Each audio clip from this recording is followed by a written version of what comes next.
بسم اللہ الرحمن الرحیم۔ سب سے پہلے تو میں آپ تمام حضرات کا ممنون ہوں کہ آپ ہماری دعوت پر یہاں تشریف لائے ہیں۔ آپ کے علم میں ہے کہ گزشتہ چند روز سے اسلام آباد کے اندر ایک واقعہ کے حوالے سے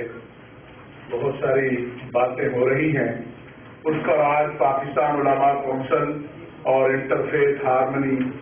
لیگ جو ہے اس کے رہنماؤں کا ایک اجلاس صبح ہوا ہے۔ میرے ساتھ دائیں طرف ساجد اسحاق صاحب ہیں جو چیئرمین ہیں انٹرفیتھ لیگ کے، اور میرے بائیں طرف صاحبزادہ زاہد محمود قاسمی صاحب ہیں جو کہ چیئرمین ہیں تحریک تحفظ مدارس دینیہ اور انٹرنیشنل ختم نبوت موومنٹ کے۔ میرے ساتھ مفتی صاحب بیٹھے ہیں مولانا محمد اقبال نعیمی جو کہ خطیب ہیں یہاں پر، اور جمعیت علماء اسلام جمعیت علماء پاکستان سواد اعظم کے سربراہ ہیں، ذمہ دار ہیں۔ اس طرف مفتی محمد خطیب مصطفی صاحب ہیں۔ اسی طرح یہاں پر موجود ہیں ریٹائرڈ ایڈیشنل جج اور پاکستان انٹرفیتھ لیگ کے رہنما گیبریل فرانسس اور اسلم بٹی صاحب، حسنات قادری صاحب، مولانا یونس حسن صاحب ہیں کنوینر انٹرنیشنل ختم نبوت موومنٹ کے، اور کچھ دیگر حضرات جنہوں نے پہنچنا تھا ابھی راستے میں ہوں گے یا پہنچ جائیں گے۔ آپ حضرات کے علم میں ہے کہ گزشتہ چند روز سے اسلام آباد میں ایک 11 سالہ بچی کے حوالے سے بہت سارا شور ہے، اور اس پر بین الاقوامی میڈیا بھی جو ہے بہت شور کر رہا ہے۔ تو ہم نے اس پر ایک تحقیقاتی کمیٹی جو ہے وہ بنائی تھی، اور اس کے بعد ہم نے فیصلہ کیا کہ پاکستان کے مسلمان اور مسیحی دونوں مل کر اس معاملے کو حل کرنے کی کوشش کریں، اور ہم اس نتیجے پر پہنچے کہ کسی کے ساتھ زیادتی نہیں ہونی چاہیے، اور اگر کوئی زیادتی کرنے کی کوشش کرتا ہے تو اس کے لیے بھی قانون موجود ہے۔ قانون سے بالادست کسی کو نہیں ہونا چاہیے۔ میں آپ حضرات کا مشکور ہوں، آپ کے پاس یہ پریس کانفرنس کا جو تھوڑا بہت ایک تحریر ہے وہ پہنچ گئی ہوگی۔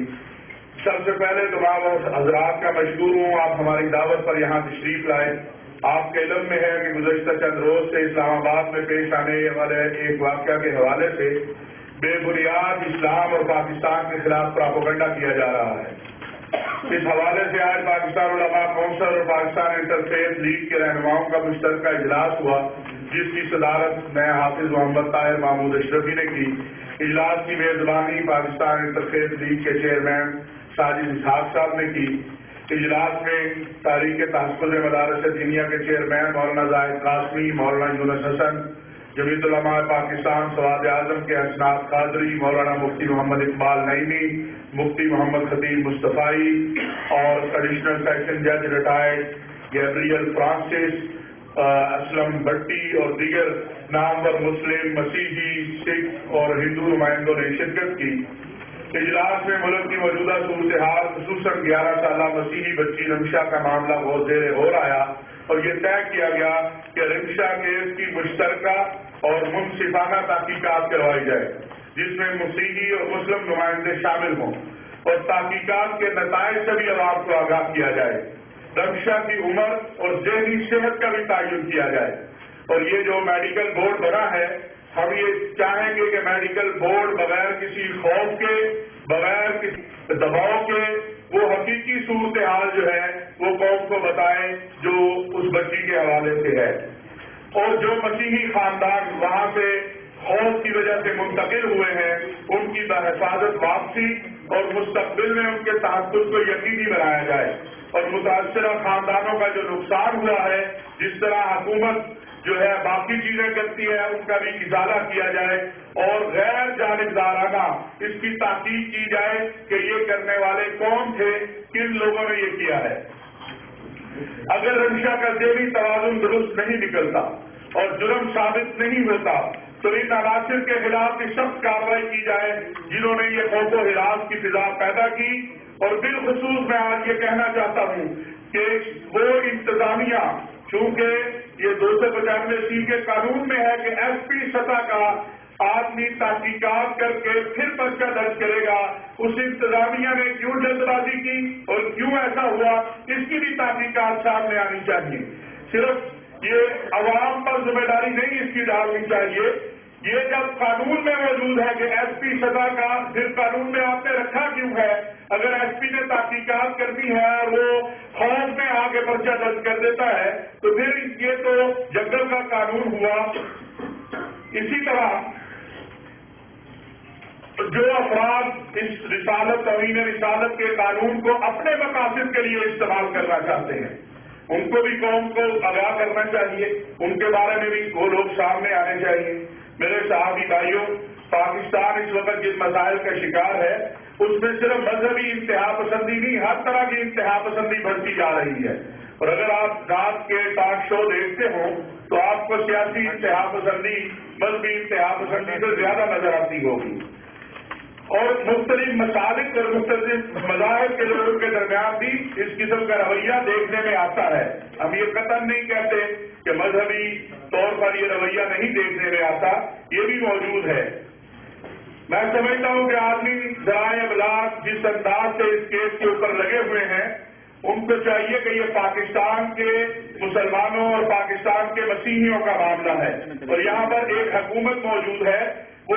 اس معاملے کو حل ہونے دیں، بجائے اس کے کہ کوئی فرانس میں بیٹھا بولے کوئی کہیں بولے۔ ان کو یہ بھی دیکھنا چاہیے کہ برما میں کیا ہوا، اور ان کو یہ بھی دیکھنا چاہیے کہ ابھی جرمنی کی عدالت نے جو رسول اکرم صلی اللہ علیہ وسلم کے خاکے بنانے کا جو ہے وہ اس پر بھی ذرا غور کر لے، وہاں بھی انسان ہی بچتے ہیں۔ رسول اکرم صلی اللہ علیہ وسلم اور خلفاء راشدین نے مسلمانوں کو دیگر مذاہب کے لوگوں کے ساتھ رہنے کے لیے جو ہدایات دی ہیں وہ ہر مسلمان کے لیے مشعل راہ ہے، اور ہر مسلمان کو اس پر عمل کرنا چاہیے۔ پاکستان میں یہ کہا جانا کسی بھی صورت درست نہیں ہے کہ یہاں پر صرف غیر مسلم غیر محفوظ ہیں، یہاں پر مسلمانوں کے ساتھ جو ہو رہا ہے وہ بھی آپ سب جانتے ہیں۔ امن و امان کا قیام حکومت کی ذمہ داری ہے، لیکن اس کے ساتھ ساتھ پاکستان کے مسلمان غیر مسلموں کے تحفظ کے لیے ہمیشہ کوشاں رہے ہیں اور آئندہ بھی کوشاں رہیں گے۔ اس موقع پر یہ بھی فیصلہ کیا گیا ہے کہ پاکستان علماء کونسل اور پاکستان انٹرفیتھ لیگ کے بین المذاہب ہم آہنگی کے فروغ کے لیے اور ملک میں امن و امان کے قیام کے لیے مشترکہ طور پر کوششیں کرے گی۔ ہم نے یہ جو ہمارے جج صاحب ہیں ان کی سربراہی میں ایک کمیٹی بھی تشکیل دی ہے جس میں مسلم نمائندے بھی ہوں گے، مسیحی نمائندے بھی ہوں گے، جو اس رمشہ کیس کو دیکھیں گے، اور انشاءاللہ تعالیٰ اگر ہم کہیں دیکھیں گے کہ زیادتی ہو رہی ہے کسی کے ساتھ تو ہم اس پر اپنی رائے قائم دیں گے، آپ کے پاس پھر آئیں گے اور کوشش کریں گے کہ یہ معاملہ جو ہے یہ پاکستانیوں کے ساتھ معاملہ ہے، یہ حل ہو اور خوف و ہراس کی فضا ختم ہو۔ یہاں پر میں آپ کو صرف چند الفاظ جو رسول اکرم صلی اللہ علیہ وسلم نے نجران کے مسیحیوں کے ساتھ معاہدہ کیا تھا وہ آپ کے گوشت گزار کرنا چاہتا ہوں کہ نجران اور اس کے اطراف کے عیسائی باشندوں کی جانیں، ان کا مذہب، ان کی زمینیں، ان کا مال، ان کے حاضر و غائب، ان کے قافلے، ان کے قاصد، ان کی صورتیں، ان کی مورتیاں اللہ کی امان میں اور رسول اللہ صلی اللہ علیہ وسلم کی ضمانت میں ہیں، ان کی موجودہ حالت میں کوئی تغییر نہیں کی جائے گی، نہ ان کے حقوق میں کسی حق میں دست اندازی کی جائے گی۔ یہ وہ معاہدہ ہے جو رسول اللہ صلی اللہ علیہ وسلم نے نجران کے مسیحیوں کے ساتھ کیا تھا، اور جب اسلام نے طاقت پکڑی تو یہ معاہدہ پھر بھی قائم رہا، اور اس سے بڑی مثال کائنات میں نہیں مل سکتی کہ حضرت عمر رضی اللہ تعالیٰ عنہ کے دور میں جو شام کے گورنر تھے انہوں نے ایک غیر مسلم کو کہا جزاک اللہ، اللہ تجھے رسوا کرے، اس کا معنی یہ بنتا ہے۔ اس پر انہوں نے استعفیٰ دیا کہ میرے ساتھ یہ زیادتی ہوئی ہے، اور جا کے امیر المومنین سے کہا کہ میں نے غیر مسلم کو یہ کہا تھا میرے سے یہ زیادتی ہوئی ہے، میں استعفیٰ دینا چاہتا ہوں۔ اسلام نے تو ہمیں یہ سکھایا ہے، اور خود آپ کے علم میں ہے کہ جب سیدنا عمر رضی اللہ تعالیٰ عنہ بیت المقدس گئے تو بیت المقدس کے اندر عصر کا وقت آیا تو وہاں مسیحی جو نمائندے تھے انہوں نے کہا آپ اپنی نماز یہاں پڑھ لیں، بس عمر نے فرمایا کہ میں باہر جا کر نماز ادا کروں گا، میں نہیں چاہتا کہ کل کوئی آنے والا یہ کہہ کہ اس پہ مسجد بنا دے کہ میرے خلیفہ نے یہاں نماز ادا کی تھی۔ اور اگر دوسری طرف آپ دیکھیں تو جب نجران کے عیسائیوں کا لفظ آتا ہے اور وہ کہتا ہے کہ ہم نے عبادت کرنی ہے تو رسول اللہ صلی اللہ علیہ وسلم کہتے ہیں آپ مسجد نبوی میں اپنی عبادت کر لیجئے، آپ کو اس سے باہر جانے کی ضرورت نہیں ہے۔ بلا شبہ بہت سارے معاملات میں جہالت بھی ہے، اور میں نے جیسے کہا انتہا پسندی بھی ہے، صرف یہ مذہبی نہیں اور معاملات میں بھی آپ روز دیکھ رہے ہیں۔ خواتین کے معاملات میں آپ دیکھ رہے ہیں، کبھی ہم نے نہیں سنا تھا کہ کسی خاوند نے اپنی بیوی کی آنکھیں نکالی ہو، کسی سسر نے اپنے داماد کو مارا ہو، تو یہ بھی ہو رہا ہے۔ لیکن ہم یہ ہے کہ رمشا کیس ایک ٹیسٹ کیس ہے، پاکستان کے مسلمانوں کے لیے بھی اور پاکستان کے مسیحیوں کے لیے بھی اور پاکستان کی حکومت کے لیے بھی، کہ غیر جانبدار، بغیر کسی دباؤ کے اور بغیر کسی مصلحت کے یہ جو ہم سنتے ہیں کہ وزارت داخلہ نے یہ حکم دیا ہے کہ اس کی ضمانت نہ لی جائے، یہ نہ کیا جائے، میں سمجھتا ہوں کہ عدالت کو مکمل با اختیار غیر جانبدارانہ تحقیقات کرنی چاہیے، اور اگر چیف جسٹس صاحب روز شو ہوٹل ہوتے ہیں اور چھوٹی چھوٹی باتوں پر اگر وہ اس پر بھی کوئی کمیشن بنا دیں تو میرا خیال ہے ایسے معاملات مستقل طور پر حل ہو سکتے ہیں۔ آپ کا ایک بار پھر شکریہ ادا کرتا ہوں۔ آپ حضرات کوئی سوال کرنا چاہیں تو لیکن 1 بائی 1 اگر ہو تو بڑا اچھا ہوگا۔ جی جی، میرا سوال یہ ہے کہ پہلے تو یہ بتا دیں کہ رمشا پر الزامات کیا ہیں، اور دوسری یہ بتا دیں کہ 295C جو ہے جب بھی کوئی کیس درج ہوتا ہے تو پورے ملک میں پوری دنیا میں بالکل ایک شور شرابہ بلند ہوتا ہے، تو آپ کیا سمجھتے ہیں کہ اس کو قانون پر چلنا چاہیے بند ہو جائے؟ اچھا، ایک تو رمشا پر 295 لگائی گئی ہے اور وہ کہا گیا ہے کہ مقدس اورات جلانے کا کیس اس پہ کیا گیا ہے، عوامی قاعدہ آپ بھی جانتے ہیں، میں بھی جانتا ہوں۔ دوسرا 295C کا جو قانون ہے، میں سمجھتا ہوں کہ اس قانون میں کوئی فالٹ نہیں ہے، اس قانون کے عمل درآمد میں مسائل پیدا ہوتے ہیں، ہم قانون کے پیچھے پڑ جاتے ہیں۔ آپ دیکھیے یہاں باقی کون سے قانون پہ عمل ہوتا ہے اور اس سے مسیحی برادری کیوں خوفزدہ ہوتی ہے؟ یہاں پر تو 1400 کیس میں سے اگر آپ دیکھیں تو چند کیس ہیں جو مسیحیوں کے خلاف ہوں گے یا دیگر غیر مسلموں کے خلاف۔ ماشاءاللہ مسلمانوں نے بھی یہ کیس استعمال کرنے میں، قانون استعمال کرنے میں کوئی کمی نہیں کی ہوئی، تو اس لیے اس قانون کے پیچھے پڑنے کی بجائے 2 چیزیں کرنے کی ضرورت ہے۔ ایک چیز تو جب یہ FIR درج کی جاتی ہے تو اس میں اتنی تحقیق ہو کہ کوئی بے گناہ اس میں نہ آئے، اور دوسرا اگر کوئی اس کو اپنے مضمون مقاصد کے لیے استعمال کرنا چاہتا ہے تو اس کے خلاف بھی ایسا سخت ایکشن ہو کہ آئندہ کوئی رسول اللہ صلی اللہ علیہ وسلم کا، قرآن کریم کا یا مقدسات کا نام استعمال کر کے کسی کو بلیک میل نہ کر سکے۔ جی سر، بخاری صاحب آپ کو کون نہیں جانتا؟ قرآن صاحب یہ جو آپ نے دیکھ رہے ہیں یہ کیس ہے کہ منظر یہاں پہ آ گیا ہے، دنیا میں اس کی تشہیر ہو رہی ہے، لیکن اس کے علاوہ بے شمار اور کیسز ہیں، اور آسیہ بی بی کا معاملہ ہے جس کے نتیجے میں گورنر پنجاب کا قتل بھی ہوا اور وہ سارا صاحب کے سمجھا۔ قانون کا جہاں تک تعلق ہے آپ نے فرمایا کہ اس میں کچھ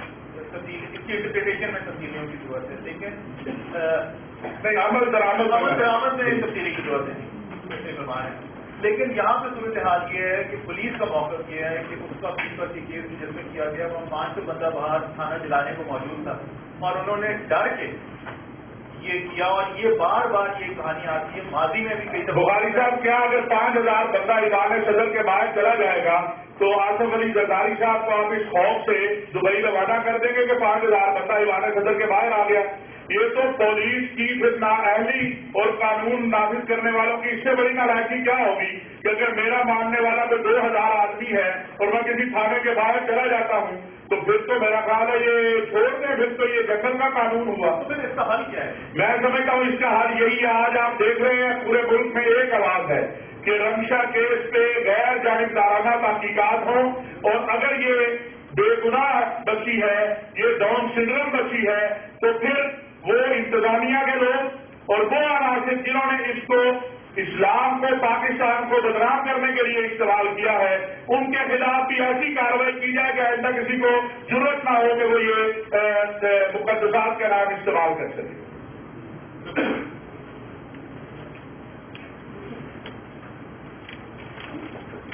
تھینک یو سر۔